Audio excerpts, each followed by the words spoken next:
Daily Tech News Show is made possible by you, the listeners. Thanks to all of you, including Kirk Stephenson, Miranda Janelle, That Charlie Dude, and everyone welcome our new patron, Jonathan.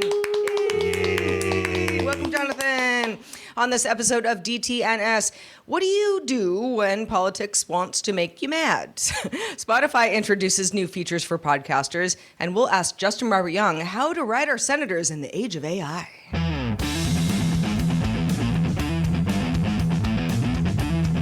This is the Daily Tech News for Thursday, October 24th, 2024.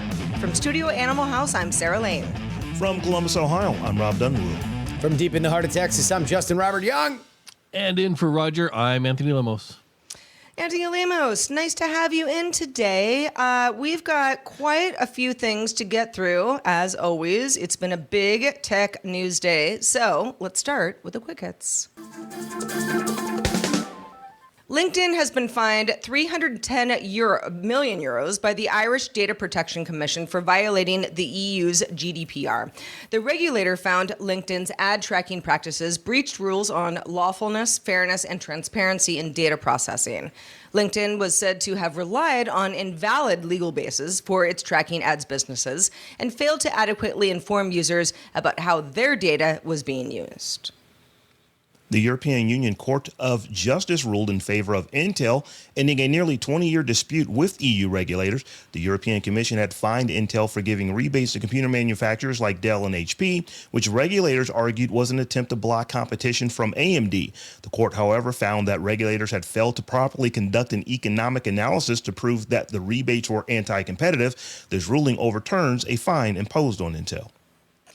Google Calendar is introducing dark mode and Material You on the web, making it look a little bit more like the design of other Google Workspace apps like Gmail and Docs. The main calendar view will feature rounded corners, top and sidebars will have a light blue background, little stuff, but, stuff that makes it look the same. This update will be rolled out over the coming weeks to all Google Workspace customers and individual subscribers, and also personal Google account users. Apple might not do a formal product event this October, but on Thursday, Apple SVP Greg Joswiak teased a week of Mac announcements starting Monday, October 28th. Rumors all point to updated Macs. Apple first announced the M4 chip alongside new iPad Pros in May, and so we've been expecting the chip to show up soon on Macs as well. Last year, Apple hosted a scary fast Mac launch event on Halloween where it revealed its M3 chips and computers that would use them. So maybe it'll be a scary year again. Maybe it will be. Maybe this is like an Apple, let's tie into Halloween, spooky season. I don't know. Just give me the M4 Mac Mini. My God. With iOS 18.2, Apple will let users in the European Union choose different browser engines now, moving away from the exclusive use of Safari's WebKit. This update, mandated by the EU's Digital Markets Act, or the DMA, lets EU users access alternative browsers like Firefox, Chrome, there are others, with their native engines. The changes are expected to roll out in December, allowing more user flexibility and choice in web browsing. Microsoft released a report on Wednesday accusing foreign adversaries of stirring up anger or confusion, or both, in the U.S. prior to the upcoming presidential election. The report says that Russian operatives are making fake videos to discredit presidential candidates. Chinese groups run social media campaigns against critics of China. Iranian actors are also allegedly probing election-related websites for interference opportunities. Now, for the record, Russia, China, and Iran all deny involvement.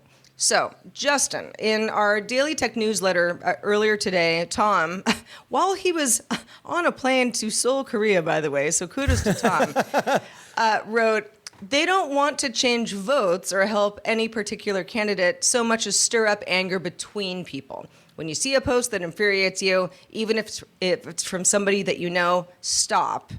Consider where it might have originated as a way to make you feel mad, and reconsider engaging with it in any way. Even trying to convince the sender they're wrong is engagement, and that's exactly what these malicious actors want you to do."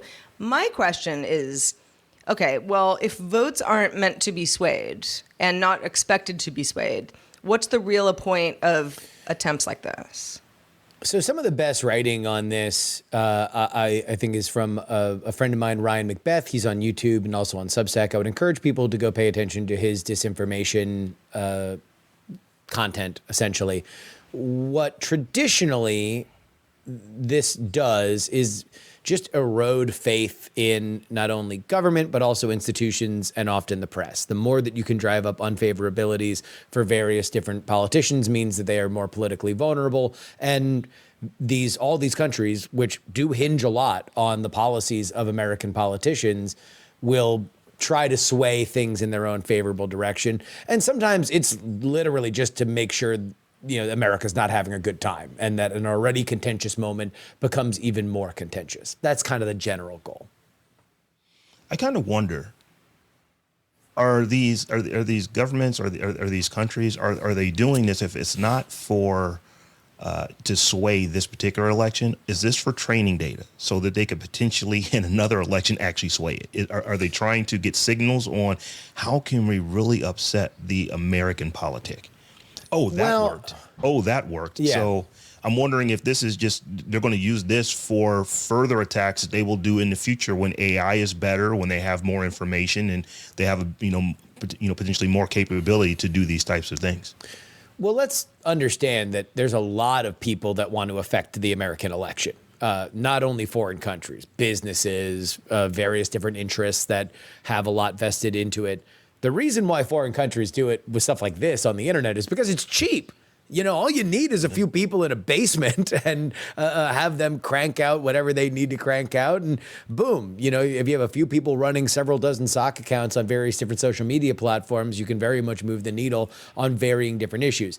I don't know if it is an effective way that you can materially change the trajectory of an election that it wasn't already going in. What winds up happening is that you have a lot of spaghetti thrown into the wall, and then stuff that sticks, you will see these accounts kind of exacerbate just to make the pain point worse.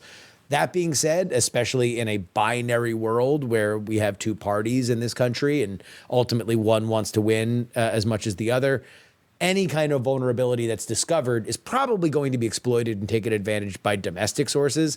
So I don't know, without getting into a wide-scale voter fraud effort, which is a whole nother conversation, if any kind of international outlet can affect the election. Now, affecting governance is a lot easier, and that's where I would say that you should be paying more attention. But in terms of people's votes, we have a, thankfully, very, very messy and complicated way, technically, that we elect a president. And I think that's probably to our benefit when it comes to stuff like this.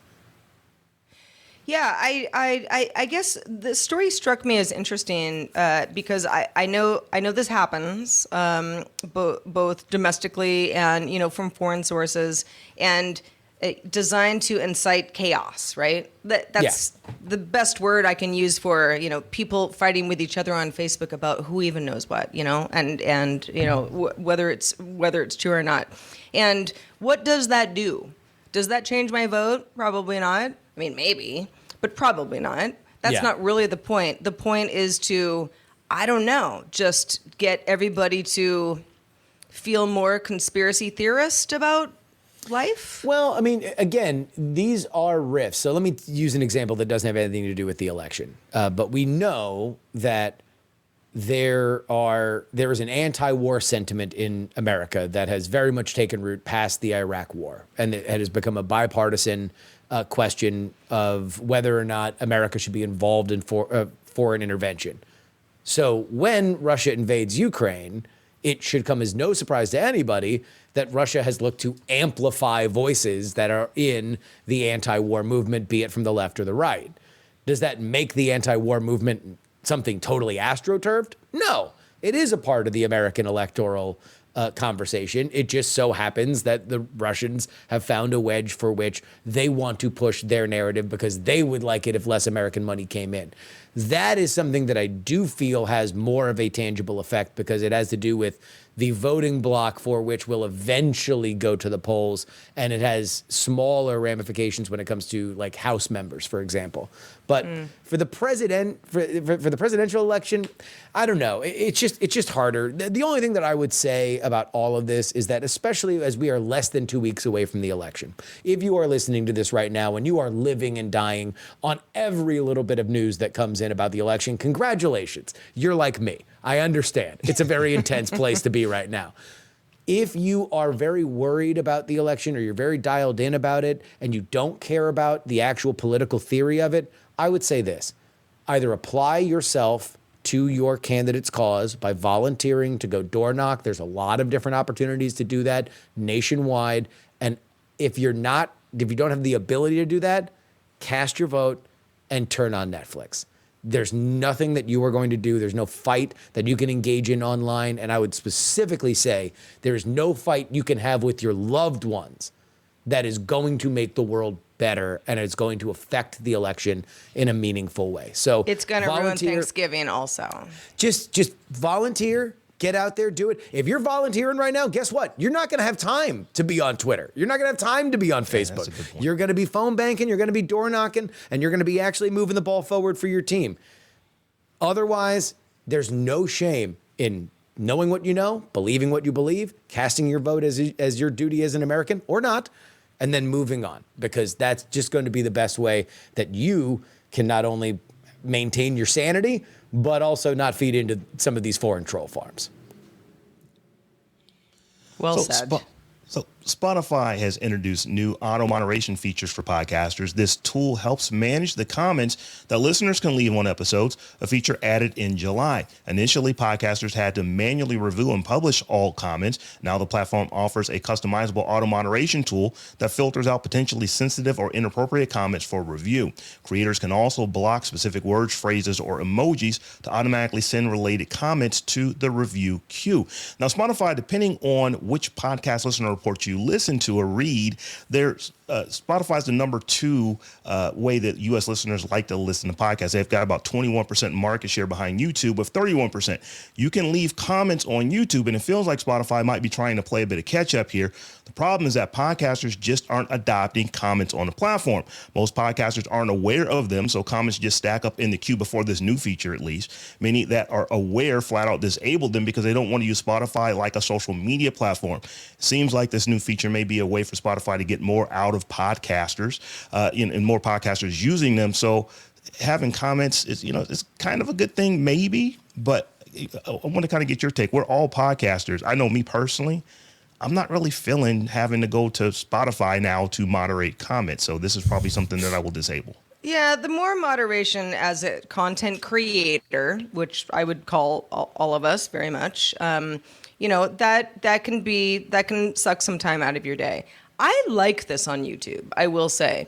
But that's also because there are certain things I watch on YouTube where the comments are, it like turns into like a joke fest, Yeah. Or we're talking, it's like rap battle video stuff. Like I'm into it. Like, let's see what comment got to the top.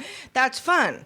But if it's something like this show where we're like, well, we don't want, comments to go sideways and people to say inappropriate things, then, you got to get in there and either have a voice or, take out voices that you don't think are contributing to the conversation. And it's work. It's work. And I think, Spotify just kind of being like, we're doing this, and if you don't like it, you don't have to do it. But a lot of creators not understanding that makes for, at least for now, a lot of junk that just is going to end up in there.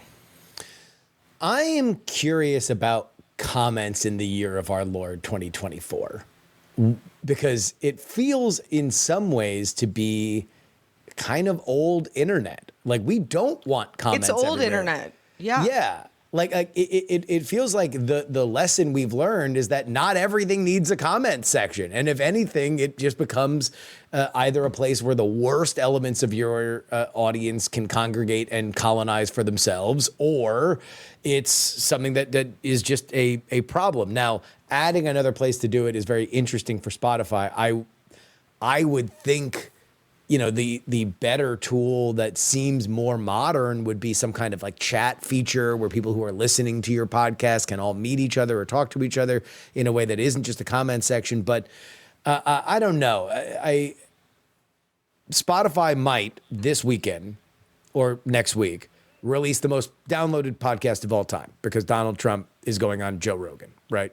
Based on time and place, this might be supernova gigantic. And yet, a lot of people will listen and probably comment. Yes. And yet, Spotify has never built a best-in-class listening experience for podcasts. They are not a platform that is built for it.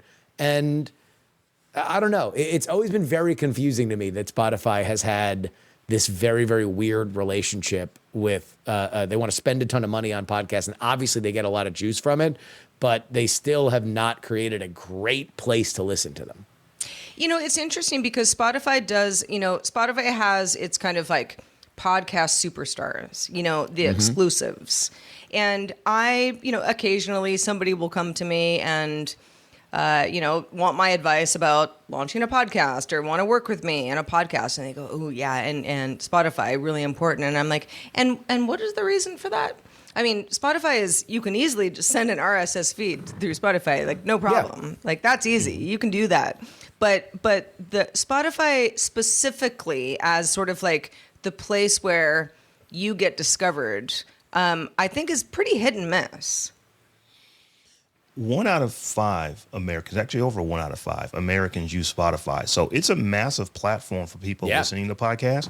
The thing is, the people who are generally podcast listeners who are, they're listening to multiple shows, they're not using Spotify. They're using everything but Spotify. Spotify seems to be for folks, President Trump's going to be on Joe Rogan. How do I listen to that? I already got Spotify on my phone. Good. We're good to go. And that'll be the, one of the 4 podcasts they listen to this year. Yeah. So this feature, I think you hit it on the nail on the head, Justin. It's like, why are you doing comments? Wouldn't a chat actually be more effective where we are today?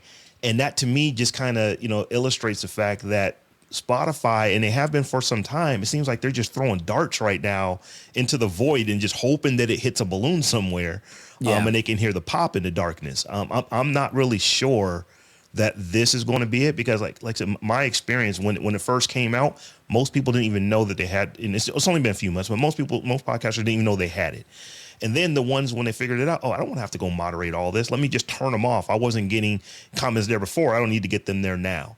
So to me, this is, we're going to auto moderate them and have these things turned on by default. Unless it's just a crazy comment, it's just going to show up. And hopefully, because it's just showing up, now you're going to go moderate. Now you're going to go build community on our platform. But as a creator, I don't want to build my community on someone else's land. I'd rather do it in my own Substack or my own Discord or my own newsletter or my own community platform, whatever it is that I'm using, not inside of this big behemoth that is called Spotify. Which is interesting because it's like we all still are also social media users who you post something, you get comments, maybe there's some discourse there, maybe it goes off the rails, hopefully not. It's we're used to this. We're used to doing this. But it's like, when is this really appropriate anymore? And I think the answer is, you should be able to choose. I mean, on Twitter, on X now, I can say nobody can comment on this tweet. That never was the case before. I wanted something exactly the opposite of that. I wanted 1 million likes. Please do more commenting. Yeah. Can I pay for comments? Right. Well, if you have a thought on anything social media related or comment related or anything that we talk about on the show, but you don't know our email address, well, I'm going to tell you what it is. Email us at feedback@dailytechnewsshow.com. Justin, we're going to make you talk politics again a little bit today because, listen, Born to do it. We're 2 weeks out, Exactly. born to do it. Let's go. Let's go. Let's go. Lance from Mississippi had a question for you specifically regarding AI and access to our political representatives. Lance writes, I've really enjoyed the DTNS discussions regarding AI. With Justin's connection to politics, this thought came to mind. Do you think our usual avenues of contacting our Congress members will be or have already been influenced by AI? Does the term write your senator even mean anything anymore, with all the likely bombardment they get on a daily basis from fabricated sources, bots, etc.? All that to say, says Lance, is there still a tried and true method to reach my representatives? Yes, it's called the phone. People pay attention to when you call a representative's office. Leaving a message is something that there is an actual human in your congressperson's office that has to listen to everything, that has to take notes on everything, and then summarizes it and brings it to the representative themselves in one form or another. So that has always been the gold standard to reach out. Of course, if you find yourself in Washington, D.C., you can tour Congress and you can go try to visit the office of your representative. It is always something that you can do. When I was there recently, over the last few months, I went and visited my representative, Lloyd Doggett, just to say, hi, you guys represent me. Isn't that fun? With that being said, I don't think that there's necessarily a material change in the ability for people to overwhelm an office with varying different communications. They still got email. They've been getting email for decades now. And that, I don't know if you've noticed, is very easy to send the same or slightly different messages over and over and over and over again. That seems to have, had whatever effect it's going to have on it. The AI, in my opinion, is probably going to be more used on the side of the staff of these representatives to not only synthesize all the information that's come in, but possibly even create new ways that you can interact with your congressperson. So, for example, it is well within the realm of the technology now, but will surely get better going forward, that you could load every vote, every speech, and every campaign address from a congressperson into a model, train that, and then you could have a conversation with your congressperson, or at least their AI facsimile, in terms of asking them where they stand on certain issues. What are your policies? Yeah. How are you going to help me, in my county? So I think that's stuff that I would see that's more realistic. I don't think that AI is per se going to create a deluge or flood of bogus stuff, but it could also help certain causes get the word out. I mean, that's really where stuff comes in. Oh, and also the only way that anybody makes a decision on where to lean on various different issues is if they talk about it on a cable news network, and then all of a sudden the issue they were talking about gets a whole bunch of donations, small donations. Then they're going to think twice about, like, oh, I don't know, maybe I should talk about this kind of stuff more. Justin, I am with you on, I think that this is actually going to help people who work for politicians be much more effective in answering the questions that come in, because there's got to be a gajillion emails that are already coming in. AI is only going to help them sort through that and devise answers more quickly. And then for people who are calling in, you mentioned in the pre-show about phone transcriptions. Somebody can call in, leave their message, that can be transcribed, loaded into an AI, and then give relatively good answers almost in the politician's own words, because they're trained on their own words. That's only going to be a benefit to politicians, particularly the politician staff. So I see that being where AI makes its first mark in the sphere of politics, and at least in this way, the way this question was asked, is going to really help the politicians and their support staff be more responsive to their constituents, in my opinion. I'm surprised that so much emphasis is still being placed on, the modest phone call. It's an easy way. You got the phone number, you got something to say, leave a message. Somebody writes it down. I'm surprised that more campaigns haven't just said, no, we're gonna do it some other way. We're gonna have a Discord, or we're some have. Yeah. Yeah, I mean, I think that you're going to see a lot of different ways that you can interact with your congressman going forward. But remember, an average congressional staff is very small and very young. There's like usually, if it's in double digits, it's very, very, very small. Many of them are, 5, 6 people, and they are, usually certainly under 30. So it's a big job. Congressional staffers do a lot of work. Yeah. It tends to happen that the older you get, the more politically active you get. That's generally how it goes. But also, the older you get, the less technically inclined you may be. So these campaigns, these offices, they got to be real careful about forcing someone to go to say Discord when and no longer allow telephone calls, because the people who vote for them may actually be more inclined to use the telephone before ever going to something like, to a Discord or something like that. So it is definitely a balancing act that they're going to have. We're Gen Z campaign, everybody. Yeah. Older people are like, well, I think I want to vote for you, but I don't know how to do that. Yeah.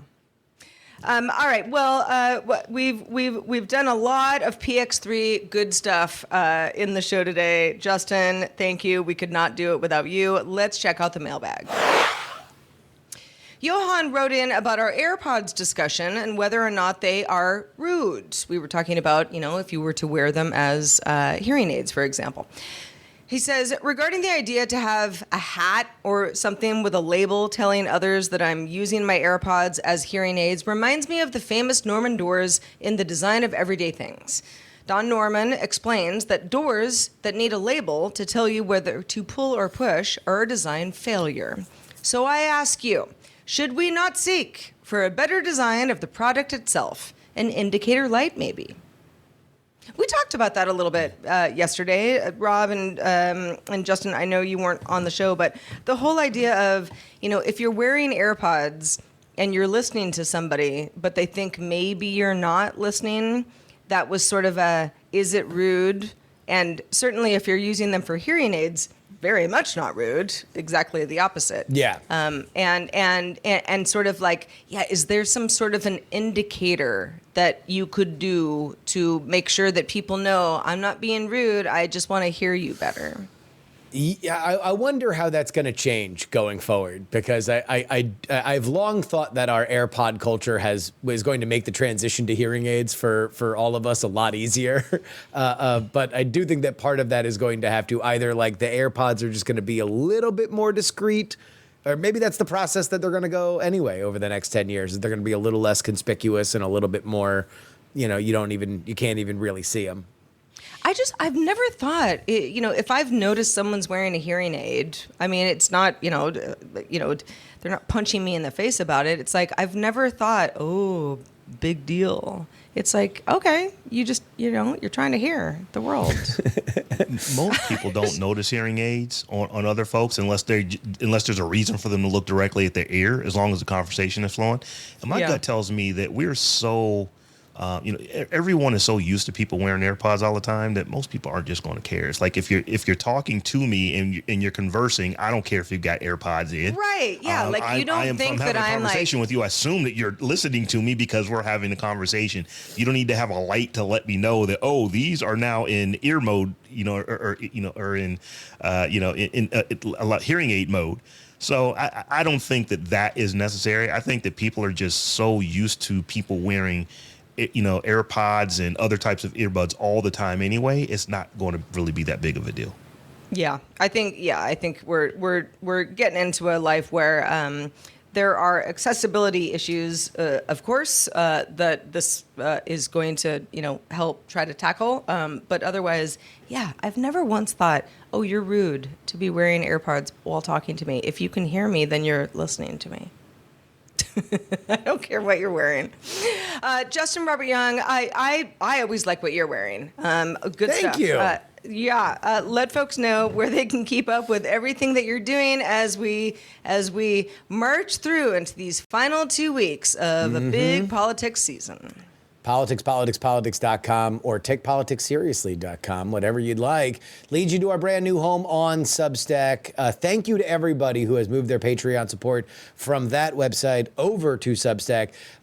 Right now, you have the opportunity, if you would like to support, get our bonus content for 1 full year. Best price that we are going to offer it at. It is 150 episodes of politics from now until the next election cycle for less than $100. $99. We're going to leave it up at that level until Halloween. So move on over there now before it goes away. TakePoliticsSeriously.com. That's a good deal. Thanks to you, Justin Robert Young. And if you would like to get a recap of the week's tech headlines with insights on how technology affects and disaffects communities of color, then check out the Tech John, where host Robb Dunewood, that's me, Stephanie Humphrey, and Terrence Gaines dive into the top tech stories of the week delivered from points of view you don't always hear in mainstream media. New episodes land Tuesday afternoons. Find it wherever you get your podcast or visit thetechjawn.com. That's the tech, JAWN.com. Patrons, stick around for the extended show Good Day Internet. Robot taxis in the sky. We talked about them yesterday, but there's stuff going on the ground as well. We'll dive into a little bit more about what is the latest. You can also catch the show live Monday through Friday at 4 p.m. Eastern, 2000 UTC. Find out more, dailytechnewsshow.com/live. We'll be back tomorrow discussing if we really need the if we need on-device generative AI with Tasia Custody and Lynn Peralta. We'll see everybody tomorrow. The DTNS family of podcasts, helping each other understand. Diamond Club hopes you have enjoyed this program.